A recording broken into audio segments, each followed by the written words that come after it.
Hello friends, আজি আমি discuss কৰিম স্কুটি ডিস্ট্ৰিবিউশন অসমৰ প্ৰজ্ঞান ভাৰতী এৱাৰ্ডৰ আন্ডাৰত স্কুটি ডিস্ট্ৰিবিউশন কৰা হ'ব আমাৰ অসমত যোনসকল ছাত্ৰ-ছাত্ৰীসকলে লাভ কৰিছিলে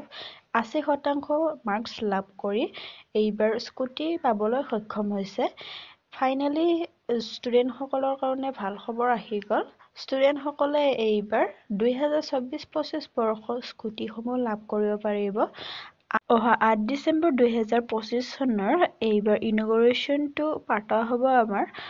ইয়াতে কলাক্ষেত্ৰত পতা হ'ব তাতে ষ্টুডেণ্টসকলক নিমন্ত্ৰণ কৰা হ'ব তাৰ পিছত তাতে দিয়া হ'ব আপোনালোকৰ সাৰ্টিফিকেটসমূহ যোনসকল ছাত্ৰ-ছাত্ৰীসকলে লাভ কৰিব পাৰিব স্কুটি তেখেতসকলৰ ইয়াতে সাৰ্টিফিকেটসমূহ প্ৰদান কৰা হ'ব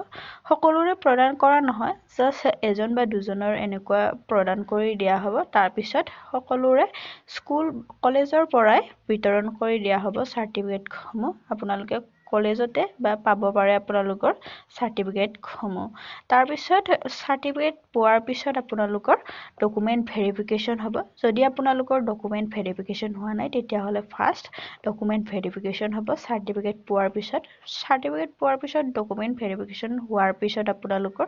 সকলোৰে যোনসকল ছাত্ৰ-ছাত্ৰীসকলে স্কুটি লাভ কৰিব তেখেতসকলক প্ৰদান কৰা হ'ব স্কুটি লাভ কৰিব ষ্টুডেণ্ট আপোনালোকৰ স্কুটিটো আপোনালোকে সোনকালে লাভ কৰিব পাৰিব কাৰণ জানুৱাৰীলৈকে আপোনালোকৰ গোটেই কমপ্লিট হৈ যাব আপোনালোকে জানুৱাৰীৰ আগতে নিজৰ স্কুটিসমূহ লাভ কৰিবলৈ পাৰিব আৰু এইখিনি কৈছে আৰু